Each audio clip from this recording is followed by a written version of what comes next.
Echo 4 high ground, you kind of have exactly two choices, which is either stand out in the open on the left and get shots as they have to cross this range here, or you have to retreat all the way back on top of here. Because if you just stand on this corner, try to peek around the right side, you'll just end up getting jumped, and you're basically selling your assault mech for free. And so what KDCM did was rotate it all the way to Theta in this circle later on.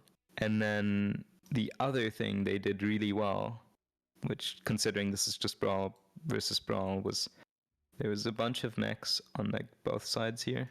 I'll draw in blue and green, or blue and red. So a bunch of KDCM's mechs here, and then KSG had mechs here. And then KSG, of course, because this is really uncomfortable of a position to be in, especially if KDCM has like a mech here overwatching, then they tried to probe on the sides with mechs, and KDCM was really good about identifying it quickly and then jumping it, and also not just jumping it, but also getting out after they've gotten the maximum amount of value they could get. They jumped Casterion and got him legged and opened the other leg. And at that point, up until then, them sticking around was a good choice for them. But right after that, if they had stuck around longer to kill Casterion, they would have probably lost a leg on one of their mechs as well. And it would have been a bad trade at that point. So KDCM is really good at, like, on these maps about picking exactly when to jump someone and for how long, and when also to get out. And that's just what we saw with both Casterion and the Catapult, and Makor and the Shadowhawk dying on the sides. And then after that, it's an 8v6, and really the match becomes a lot easier.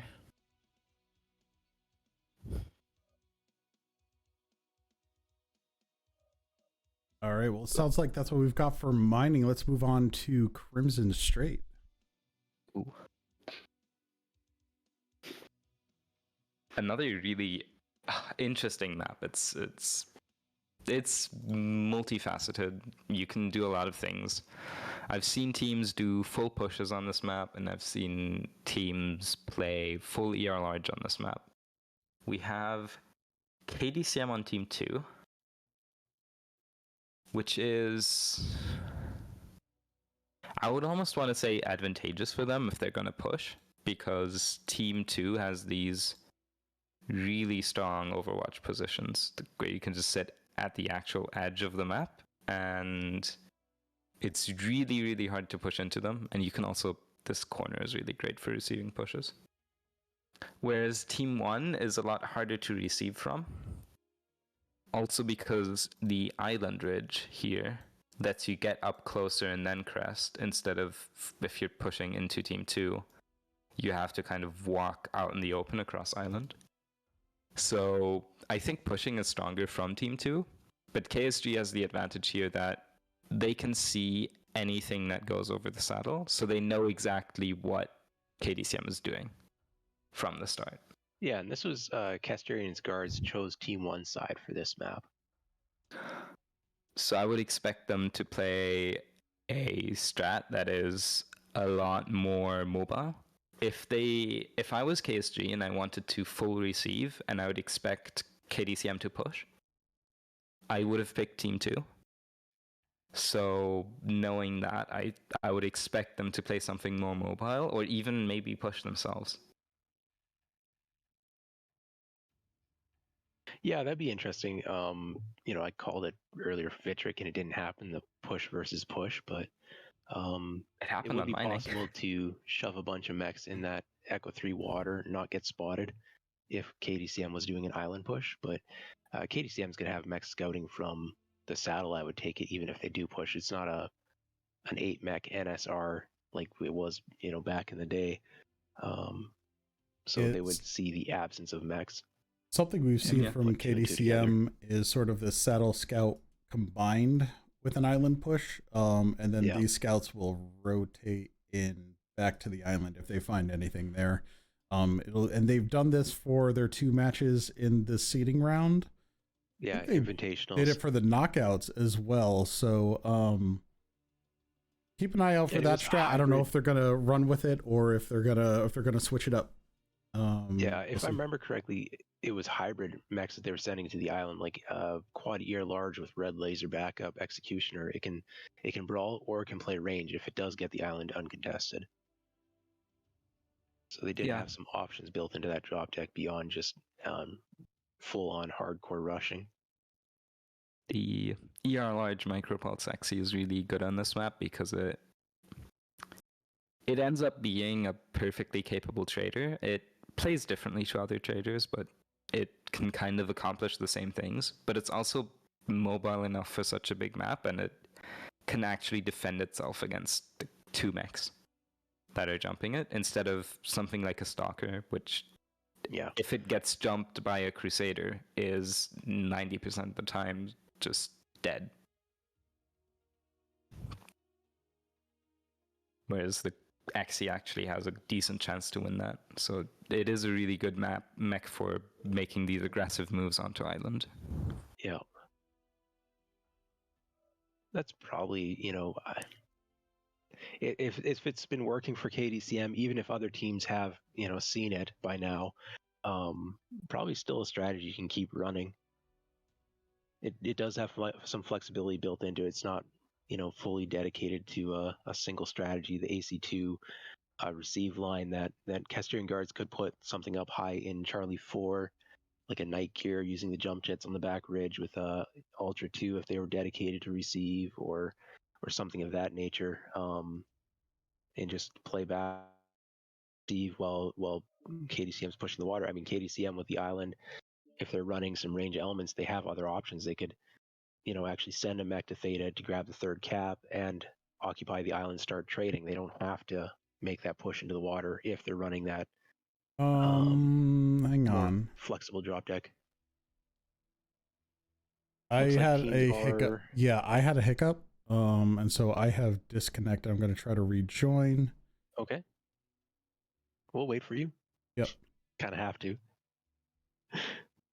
If you could let the players know what's going on. Yeah.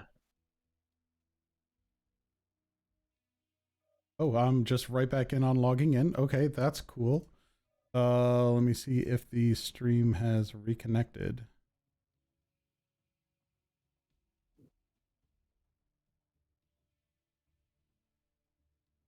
There we go. Okay, it looks like we're back. I'm confirming sound. You kind of have exactly. Yes, we have sound. Okay, we're good to go. Whew. All right, you're back in the lobby? Yep. Okay. Hang on. Let me just do some quick diagnostic to make sure everything is looking right. Okay. All right, I'm just going to go ahead and launch this before anything else happens here. Okay. That was an interesting little blip. It came back way better than I expected to.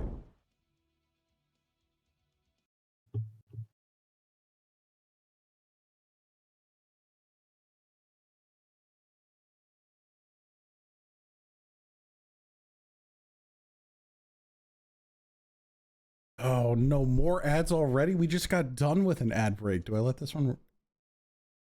Probably because you restarted the stream. Shouldn't be like immediately.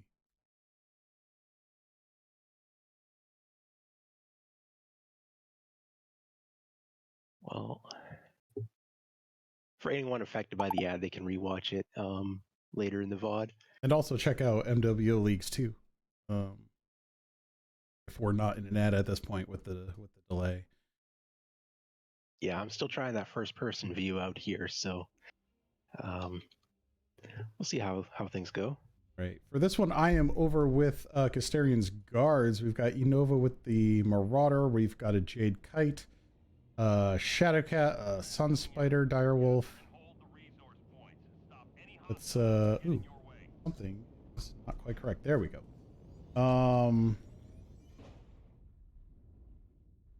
There we go. Let's try to get a read on SRM Hellspawn with some small lasers. So we've got a bit of a wolf pack here, and let's take a look at our long rangers. Pausing on EPSI here, we've got UAC 2s, a lot of UAC 2s. The Marauder with Hag 60 and 2 ER large as well. So yeah, they're looking for a standoff. And it looks like they're not moving off of EPSI very much. Yeah, KDCM running something a little bit different here. Mid-range Vomit on a number of their mechs. They have ERPPCs on that Executioner, and they've got Hypersalt Gauss 30s and Large Pulse ER Mead on the Death Strike. So that is more of a mid-range push deck, I would call it. And then full-on Brawl with their lighter element. All right, Jormungandr beginning to trade against 3 on the left side here. So they were looking for the back of an island push, interestingly enough. I think it's just scouting out the back of the island here, confirming that there are mechs back there, and then trying to spot what's going on. Now with that, Direwolf has been spotted, so they know that that is not going to be a push coming from behind the island. Yep. Well, I think a little bit too slow for that. Yeah. Asterian's committing 3 mechs to trade behind the island there. Jormungandr getting away relatively free from that, and dumping a bunch of damage into Enova. A bunch, I say 9%. So not bad on 1v3, but they're just waiting there. It'll be interesting to see how KDCM responds here. Wolfpack is hanging out near the saddle underneath, looking at both the water to see if there's a push coming to their main body, and also looking toward Theta, trying to spot if anyone's going for the Theta cap. Not going for it themselves yet. Just getting intel. Yep, a little bit of a standoff. Let's take a look. The XE here is ERP. Death Strike is So it looks like KDCM's got a decent amount of tradability here that they can just sit here and trade from the island. Right now they're sitting on the back, keeping Casterian's big mech sort of out of the fight while they focus on getting glancing blows on the wolf pack of Casterian guards. The Casterian guard bigs still hanging out in the water, but it looks like they're starting to maybe consider making a move. Yep. KDCM is now pushing into the water. It's been spotted. Sunspider's firing on the Executioner. Yep, Executioner taking a couple of hits, not losing too much. Let's get a look at that. Yeah, just a little bit of spread there as we engage. What's this looking like? 3 on all, almost. Yeah, Zeldnega and Javo in the Flea, and Gwentler getting in the mix. Gwentler, here we go. Gwentler's the focus target for KDCM Wolfpack, with the red providing overwatch for Gwentler. Gwentler hanging on there, but Jormungandr coming in with the blue lasers to finish that off. Let's take a look. That was straight legs as they go after Dread, who is joining the fight here against Dreadnought, who ran a little distraction tactic while that happened. Sneck and Dreadnought going down simultaneously here, putting us up in favor of Casterian Guard, who are pulling out now that they have the kill advantage and a slight cap advantage. Jormungandr coming out into the water to try to get some more trades with Casterian Guards out in the water, and Casterian Guards getting away from that push and a mech up, having taken out Dreadnought and the Death Strike. Now, yeah, very good focus fire on the Mad Cat, taking a leg and then shifting to the torso for the kill, taking a lot of firepower out on that water crossing. Yep, KDCM definitely down some big ones. Casterian Guards down a medium mech. That's going to be ultimately just fine for them. And now they have the island. That was an interesting position switch. Yeah. Well done on the Casterian Guards here, but now KDCM has a bit of a choice to make. Interesting that they're not taking EPSI. Direwolf being legged means that the island is the only location they can actually be right now. Yep, Casterian Guard's about to take cap advantage here momentarily as they move towards Kappa. KDCM just kind of Zeldnega's firing into a wall. Oh no, another disconnect? I think we might have another disconnect. Which may be an explanation for KDCM's delay here. Yeah, it's a disconnect. Yeah, looks like they're sending mech off to Theta. Gone. Yep. That's rough, especially for that mech. What's he probably down to micros at this point? Yep. Let's see. Sean going in for FC here. They're KDCM going to take some caps, try to keep a 3 cap here, giving up Sigma and Kappa while they wait for their Viper to reconnect. Meanwhile, we got trades from the island. I'm going to take a look and see what are we looking at here. Yeah, Casterian guards just kind of trying to get some pot shots over here on KDCM. Not a whole lot of excitement here happening. Casterians just kind of holding what they got, trying to see what KDCM's open. Though. Yes. However, I would expect Epsi to flip. No, KDCM gave up on flipping Epsi, interestingly enough. Caps are in favor of KDCM to confirm? No, caps are in favor of Casterian at this point. Okay. 441 to 372. Jay holding out here in the XE, maybe trying to make a move, catching some of the sniper fire from the saddle. And this has kind of become a little bit of a tradey game of contrition, but something's happening over on the saddle here. Hang on, someone's about to get jumped. Hang on, goes as fast as I can. Javo in the Flea running into Tawars, and Zelnega in the Viper and Jen are getting away. Only 9% damage. Shown also joining the hit squad here, but they're going to be running into Mokor in the Shadowcat and Dered in the Viper here as they cross. Zelnega already having lost a significant amount of armor as Mokor goes down. Let's see who they choose to focus. Looks like they're still... I'm just going to go with Joe for short. No, they are switching. They're probably going to go up the hill to Mokor. Mokor being isolated. Zelnega going to try to push him from the perch. Meanwhile, trades still happening from the island crew trying to help out Red Joe and Morcar. Jay going down in the Exy finally, just trying to move for Epsi to get those caps. They got to do something. Shown going down as well. The red looking a little roughed up in the Viper. Let's take a look. That's legged and almost dead. Zelnega just trying to hold on, but it's not going to be enough with Mokor there protecting the cap. This is very much going to be probably caps in favor of Casterians, I think, at this point. Yeah, Casterians definitely have the cap lead here. Torrens is trying to get another cap here, but too much fire coming in. Cannot get that with a Jenner. Jenner's legged. Yep, and that's I'll be a kill win here is not out of the cards at this point. Zelnega goes down, Old Hasu goes down, there goes Tawars as well. It's now 2-on-6, so it's up to oh, here we go. Yeah. Casterians is now pushing onto Giggity and the Crusader with 2 fresh mechs.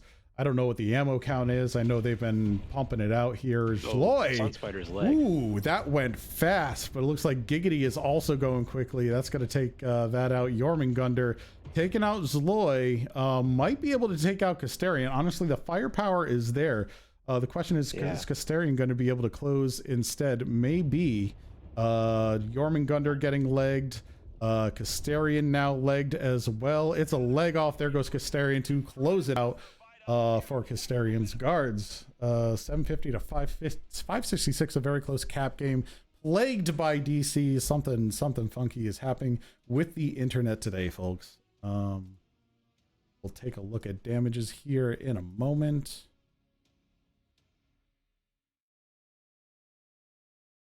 All right, over to the scoreboard. Looking at scores real quick, we got Jormungandr with 714. Zelnega double D'ing in that disconnect Viper that wasted all of his ammo so rudely. Casterian in the J-Kite coming on top with 722, followed by Enova with 628 for the guards. So that that island team putting out some damage. Yeah, both teams have a player with 700 damage, but it's the rest of the team that kind of matters more. There's others on Casterian that have 600 or 400 damage, whereas KDCM, their second highest damage is a mere 327. So double D on the Viper definitely not helping either. Unfortunate situation. All right, I'm going to send us on over to the maps to chat about what just happened there in all of its complexity, and I'm going to get these guys sorted out. A sad match to see due to the disconnect. I think if there wasn't a disconnect, there was a good chance that KDCM might have pulled that one out. But I think, again, it's KSG being set up right here in the water with 3 assault mechs. And KDCM have control of, like, all this space, and they don't bother when they're stalling taking Theta. If they had taken Theta, they would have, the entire time that the brawl goes on, the entire time that teams are stalling, they're taking caps. Other than that, like, once you're pushing into the receive setup, they did exactly what they're supposed to do, which is just ignore these mechs here and kill the lights. As if you kill 5 lights here, you win the game because you can just run for caps. Yeah. The problem is really that, like, I think 15 seconds or so after going in, Zelnega disconnected right here. So if that hadn't happened, they would have probably gotten 1 more kill. They could have. This is now hypothetical. And that would have given them the opportunity to keep sending it, which meant that KSG would never have gotten to Island. But the way it did play out, it's just once they got to Island, it's impossible for you to take FC. You can't really take Sigma either because Island has Overwatch. So you're really restricted to Kappa and Gamma and Theta. And it sucks because now you have to really split up your team to control these 3, and they weren't able to do it.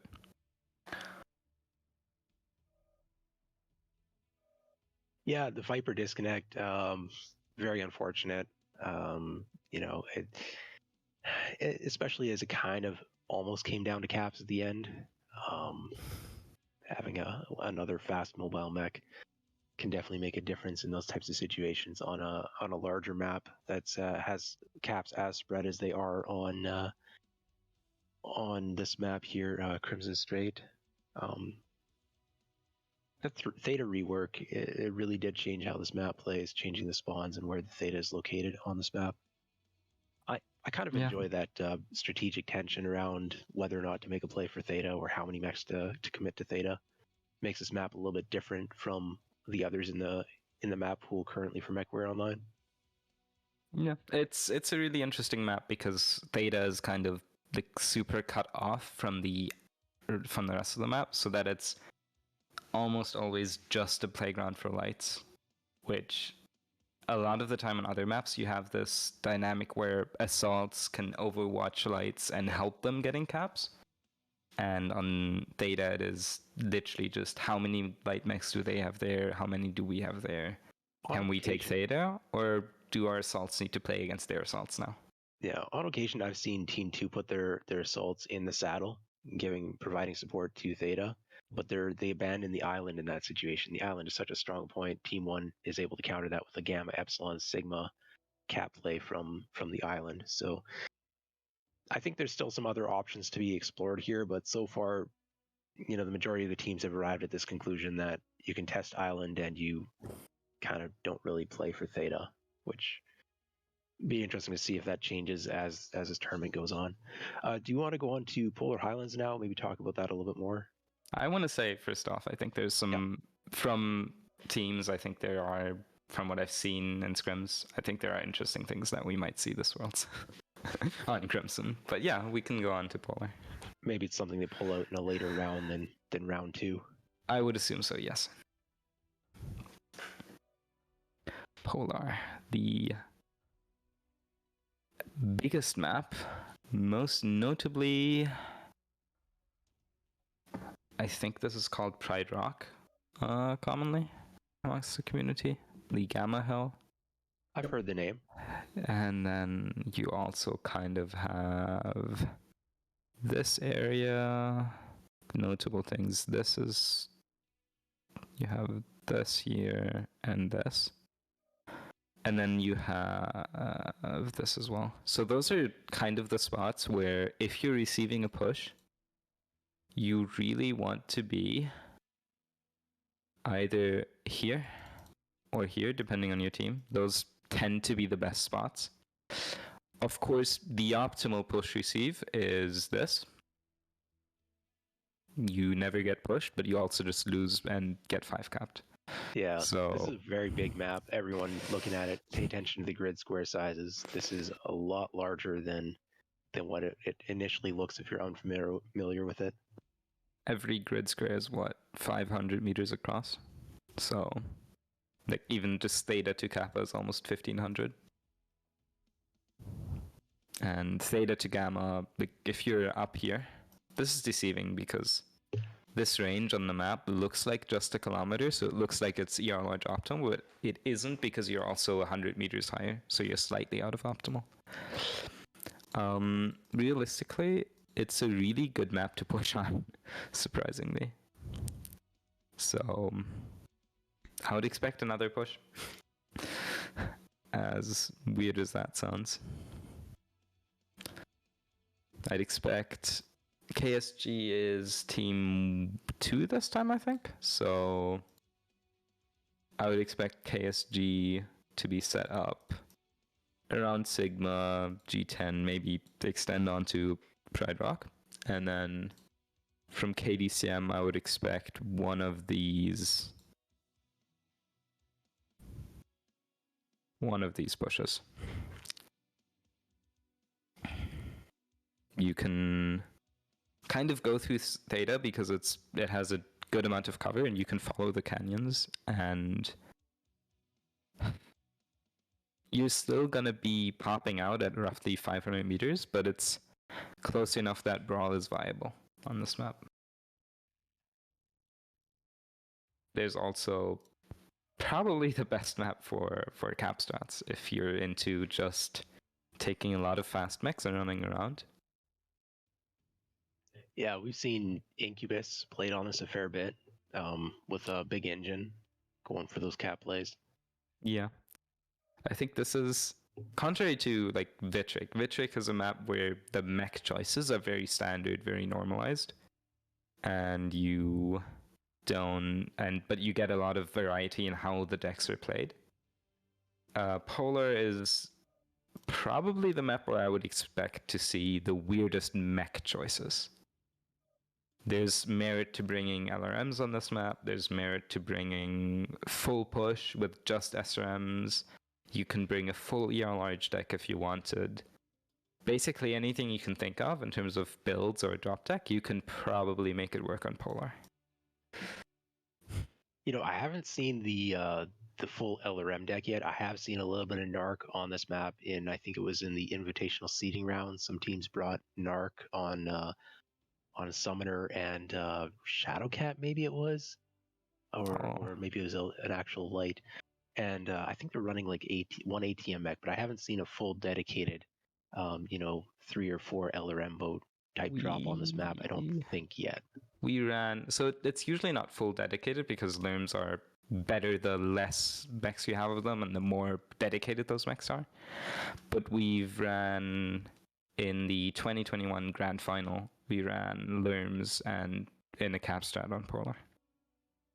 Was that on this current version of Polar? Yes, it was the first Worlds that had this current version of Polar. So, well, this map's been out a little bit longer than I remember.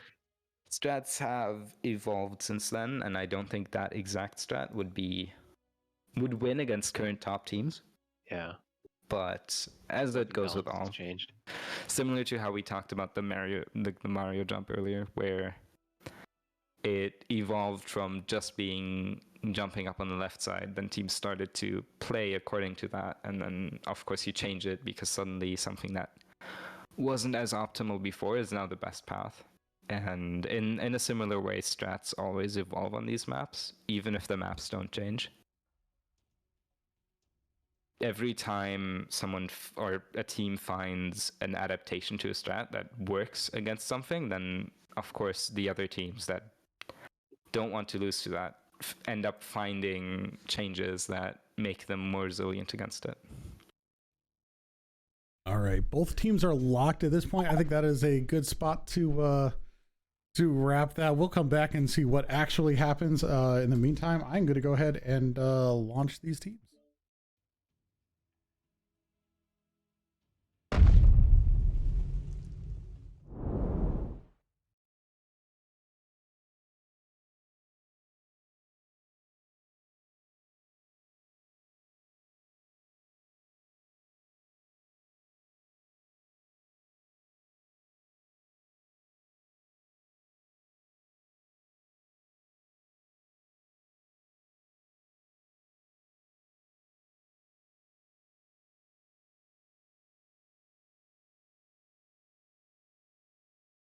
Rotate around. We'll take a look at that pathway we just talked about. All right, and we're in. I'm over here with Casterian guards, I believe. Yep, they are on this side. Hold. We do have a hold.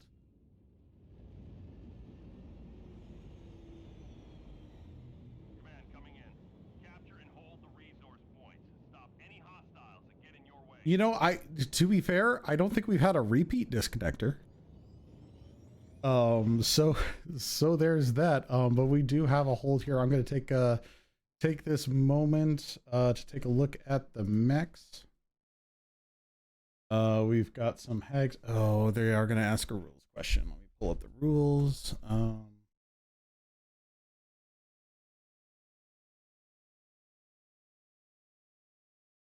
One sec.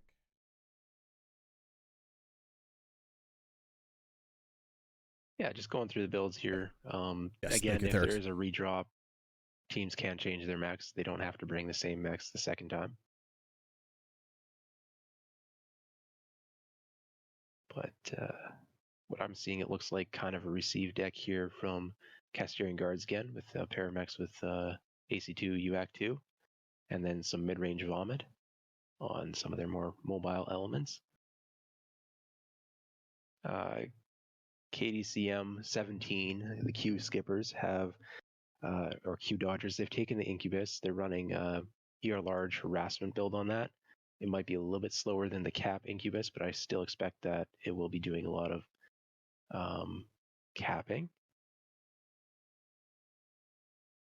All right, so according to the rules, it is the 13-minute mark that we're looking at, which is coming up in about 20 seconds here before the redrop. Go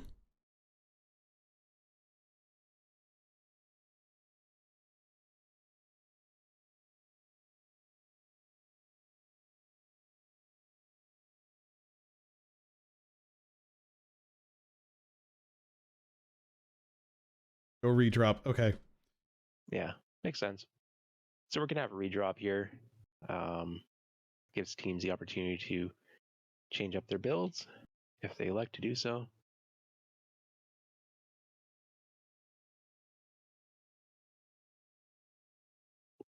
Now we're past the redraw point at this time.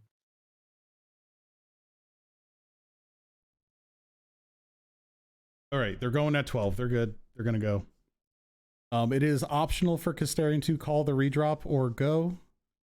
Both teams are in agreement, so we are going to go with 12 minutes. All right, so getting back to this, we got a Direwolf here, AC2s. Again, we see a lot of DACA here, Timberwolf. All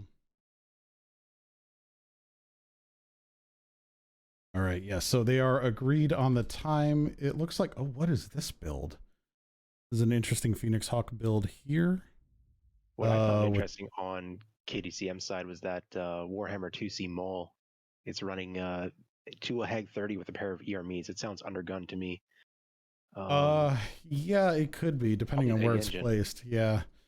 Let's probably just a very fast Maul. Yeah, I know there's a high engine cap on that mech, so it could be a very speedy boy. Yeah. Do you think Casterians chose DACA because they like it, or because they're preparing for a KDCM push? I think it's it's a receipt. This Phoenix Hawk is interesting. Large laser, ER Mead, 3 heavy machine guns, and a binary laser cannon. We're going for I guess the light show, getting a whole bunch of different color lasers in there. Let's see. Sounds like they wanted a Shadow Cat with the DPS backup if they get pushed again. Yeah, how does this map change in terms of how it's played with 3 minutes missing off of the timer? It's going to make caps a little more. I think it'll favor the brawl over the caps, unless one team takes a commanding, if one team gets all the caps, it looks like KDCM is going to play to that. So it does put more pressure on Castellarian guards to do something with that if KDCM manages to take Theta here. Where we have Tawars and the Incubus taking Kappa, and then likely to rejoin the fight.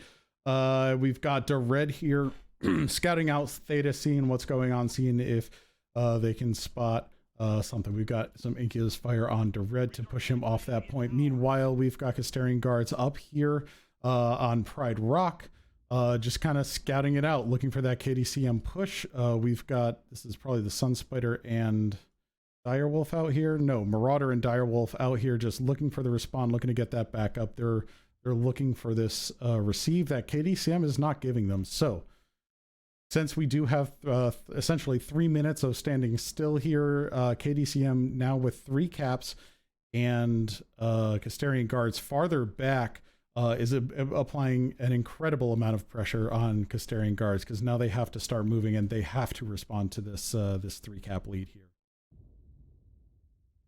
And it looks like they're doing 3 that. Caps for KDCM. That is, although there is some early weapons fire coming out here from the Direwolf I'm seeing. This is still extreme ranges, and with the timer being as short as it is, it might come down to caps, just not the 750 caps, but whoever has the cap lead when the timer runs out. Yeah, and we are sitting here with the ticks increasing. They currently have about a 40 tick lead. KDCM does at that point, and they're just content to hang out here and throw some blue energy at each other. Eats only heads, catching a bit of flack from the AC2s. Still ultimately okay with that maul. Let's see what other pressures might they be putting in here. Zelnega trying to get a scout out here with the Mistlinks, maybe get a Gamma cap, but there is a UAV hanging out over Gamma, not to mention Red. So they are ready for Zelnega shenanigans over here on the side, trying to hold what they've got and sneak Epsilon. As you see, KDCM holding a mech on Epsilon because that could turn the tide of the game. Let's see who they assigned there in a second. Map so big, me so slow. Oh, Tawar's in the Incubus here, guarding Epsilon against a flea here. All right, so that could be an interesting fight. Just double checking small pulse machine guns, ER large. I think the flea has a bit of advantage on this fight here. And while the trading goes on, otherwise we've got this actually very important light fight over here at Epsi. Flea being run off. So leaving Tawar's behind, paying off right now. Tawar's catching some Overwatch fire though, as Castellarian has a little bit of support here from the Shadowcat. All right, that mix-up still happening. Anything happening over here with the traders? Not a whole lot. Everyone just staying tucked in.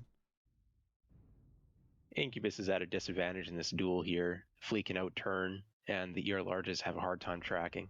Yep. That being said, Dreadnought coming in with the Javelin. It's going to be a 2v2 fight here coming in. Oh, I take that back. 3v2. Yep. Jay and the Crusader coming in to maybe shove this Shadowcat off, it looks like, by that trajectory. But we still have this. Oh, there goes that Flea's leg, I presume. Yep, and the other one. All right, that ends the Epsi threat. Incubus's leg, though, that might matter. Yep. All right, so we've got a little bit of a fight here for Theta, it looks like. In the meantime, we've got Gwentler and that Phoenix Hawk on the cap point, starting to flip it. KDCM being distracted by that light fight, us as well. Meanwhile, Red in the Viper heading over to Kappa, looking to turn some of these Castellarian, looking to provide some Overwatch there between Kappa and Theta as we get some movement going on here. Shadowcat still wrapped up trying to distract at Epsi. Castellarian getting a little bit traded with Jormungandr, but he's just trying to hold out here. While we get some mechs to head towards Kappa. I feel like I'm missing some mechs. Oh, they're right behind me here. All right. Enova also throwing in some trade with the Marauder. Our Sun Spider and Direwolf still hanging out here, not doing a whole lot. Jloy throwing out some AC2 to deny some Overwatch on Theta.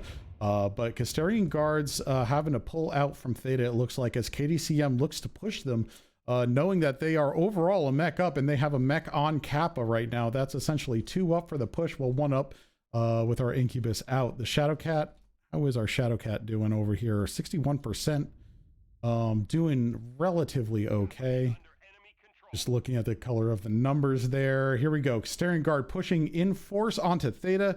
KDCM looking to counter the Phoenix Hawk versus Marauder fight happening here. Looks like the Phoenix Hawk is getting a little bit better of Jormungandr with some help from Old Hasu. 58% on that. And here's the flip here. We is now 4-1 in favor of Kells. KDCM will need to respond. We'll need to get them off of Theta. Jormungandr going down for KDCM. This is turning around for Kells. They were patient on that. They ran a little distraction play, and now they are trying to get it to pay it off. Old Hasu at 59%, looking really rough, just CT'd right out, but Giggity goes down. A little bit of a trade there. Sneck still fresh at 74%. We got Gwentler tucked into the canyon here. Casterian moving. Eats only head goes down in the mall. I didn't see who got that, but it was either Enova or Zloy. And now Casterian Guards is up significantly in both numbers and armor. Caps are starting to run away here. Yep. Looks like KDCM looking to take Gamma back. Wait, no. Play here yes. On Theta. Yep. But there's a lot of wounded mechs between him and Theta. Yeah, let's see what he can do with Gwentler. We do have a fight going on off on the field. Oh, nope, that just ended. Was gonna see if we can get there. There we go. Oh, Gwentler got Sneck. There's a leg Phoenix Hawk with very good leg shielding versus Executioner. Yep. Executioner switched to side torso, but was a little bit too late into the fight. Didn't manage to pop the side torso. Yep. That being said, Jay could do something with this, but I think the Caps, on a 4-1, there's no way that KDCM is coming back from this. No. There aren't enough mechs still alive. Yep, and not enough time. Self-legged. Oops. And they are taking it out on Jay here. Jay versus Enova. Enova very fresh. Jay not so much. Jay halved and legged. All sorts of ailments. No, Casterian did not get that. Jay got the kill there. Let's see. Dreadnought and Tawars way in the back. Let's see if we can get that fight that's happening over there. Tawars going down to Dered. Dered and Dreadnought now. This javelin looks legged. Yes, that javelin is in fact legged and maybe out of ammo. No, that's still all has ammo. KDA here now. Yep. But it's only a couple seconds left, so let's see if Dreadnought can hold on. Dreadnought cannot hold on. Saved us all of a second and a half on there. Well played, both teams. So with that win going to Casterian Guards, that's it. We're gonna end there as Casterian Guards takes this 3-1. Despite being 3 down. Interesting call by they were down on time, down with a little bit of a disadvantage there on the Caps. But here we are, and we're back. All right, gonna run down scores real quick here. This would be considered a bit of an upset, worth mentioning. KDCM had the first round bye due to nature of qualifying through the invitationals. Yep. Looking at damage here, honestly pretty even. Zloy in that Sunspider with 500 damage. Zelnegan the Mistlings double D'ing. I didn't really catch entirely what happened there, but I suspect just a jumping. Otherwise, pretty decent damage spread. Both teams a little better focus fire by Casterian Guards, just to kind of close that out, and then taking advantage of distractions. Well done.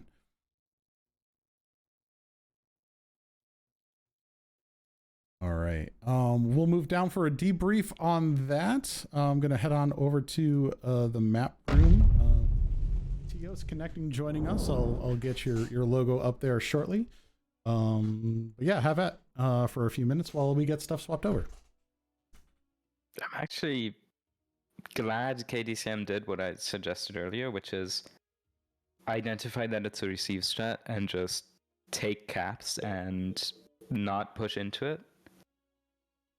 I think it mostly came down to then after getting a leg on a light and getting a light kill, not capitalizing on it and just immediately going for caps, but instead trying to push while they were down a mech because they had mechs fighting out in the open, 2 versus 1.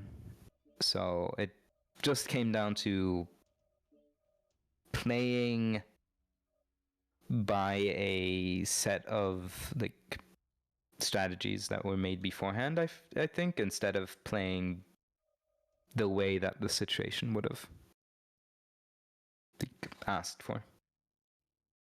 If that makes I feel like the onus was a bit on KDCM. You know, they brought a push deck the moment they decided to play map control instead of trying to push. The advantage immediately went to Casterians, who actually brought a deck with a fair bit more range. I think somewhere in there, KDCM had to try to fit in a proper full team push as their deck was built for, and if they couldn't, then they just lent Casterians the advantage for the whole match. Is it Casterian or Casterians? It is Casterian's guard KSG. according to tournament. Okay. So that is Casterian possessive guards plural. Okay. I will just call them KSG. Yeah. So I think I agree, but also by the time that happened, they had gotten a light mech pick. So I think at that point, having 5 lights, even your push decks on Polar can just run Capstrat. They ended up pushing with 5 of their mechs and trying to Capstrat with the other 3, which ended up with them losing both fights. So either full team Capstrat or full team push is what I would have done. Yeah.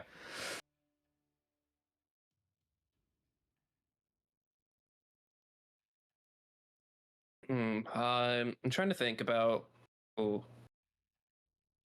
looking back on the match. I'm trying to think about what each team could have done better, or at least improved upon. I feel like there were some mech lab misplays, but that's every job, so doesn't. I wouldn't say that entirely made the difference there, but I think we could argue about mech builds and mech lab optimizations, even Until between top teams. Until the end of hours, time. yeah. You and I could be going off about builds for the end of time, but yes. Even looking back at the match right now, because there's a 6-minute delay on stream, it sort of felt like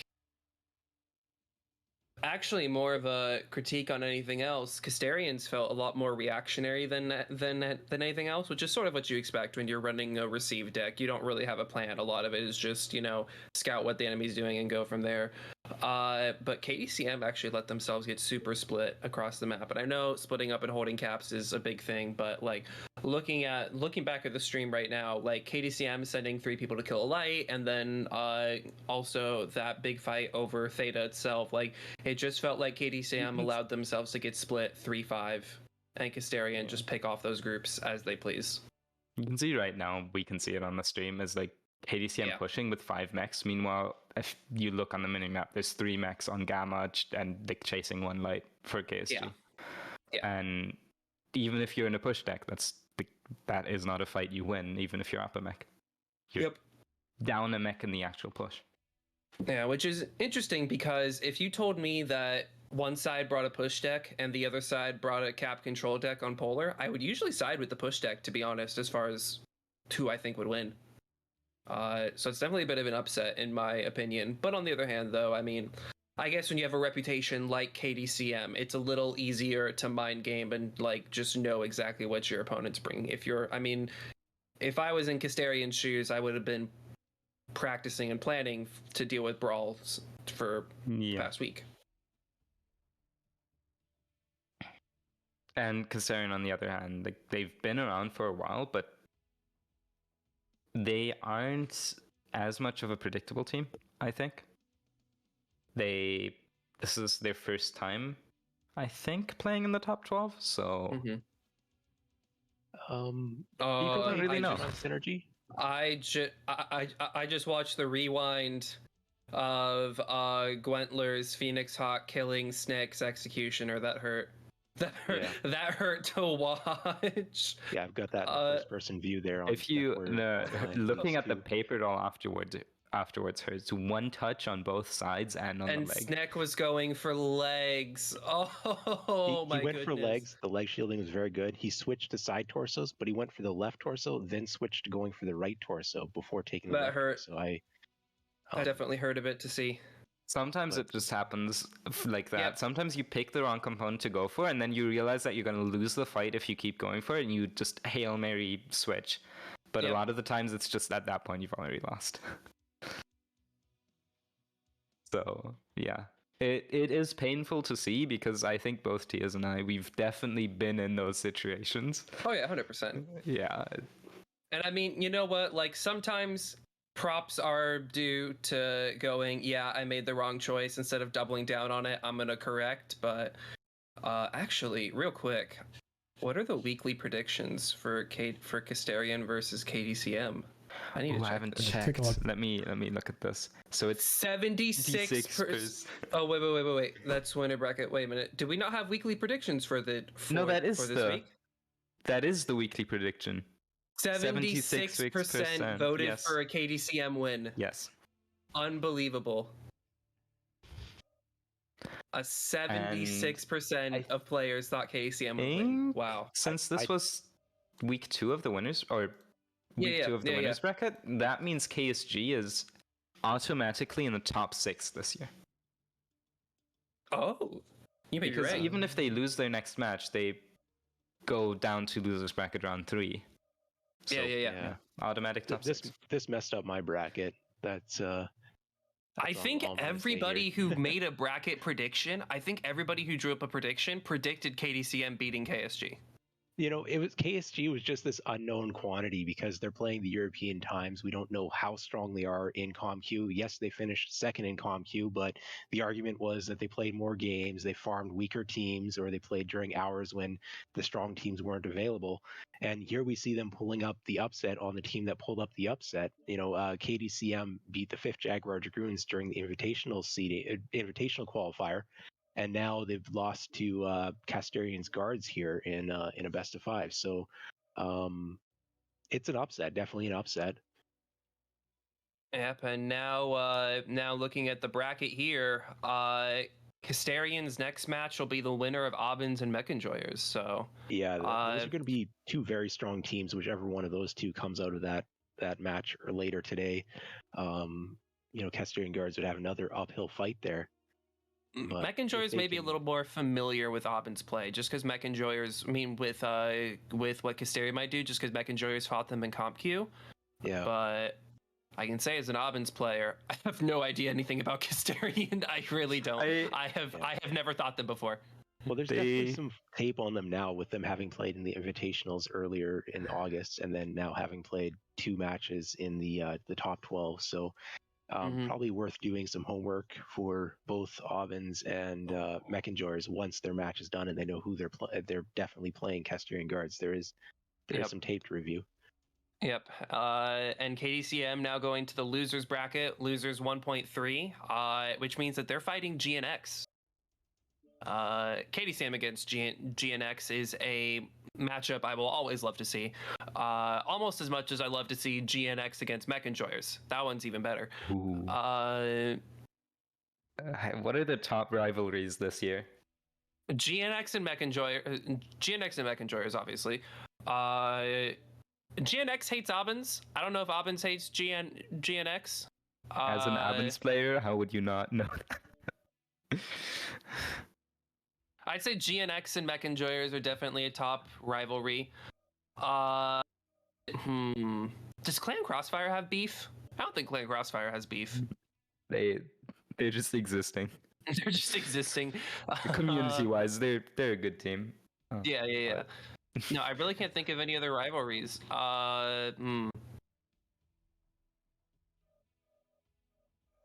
Yeah, I think it's all fine. I have beef with Dark Sea Corsairs. I'm kidding. I think Fjord DSC would also be interesting. since I think last year, a lot of the DSC players were on the Fjord roster. So yeah, it's a similar maybe. situation. But now, I'm sorry. I'm just looking at the stream of Ivor getting the lobby ready. 5 JDX against Darksea Corsairs. Yes, that is what is up. Ghost, are you staying on with us, or do you have to scoot? I will. I will probably go warm up with my team because we also play later. Excellent. Yes, they play after Obbins. We play the last match today. Yep. Against the enigma that is CXF. Yeah. Speaking of them not having beef, looking at the voting here, 87% of players voted that 5 JDX would beat DSC. And I feel like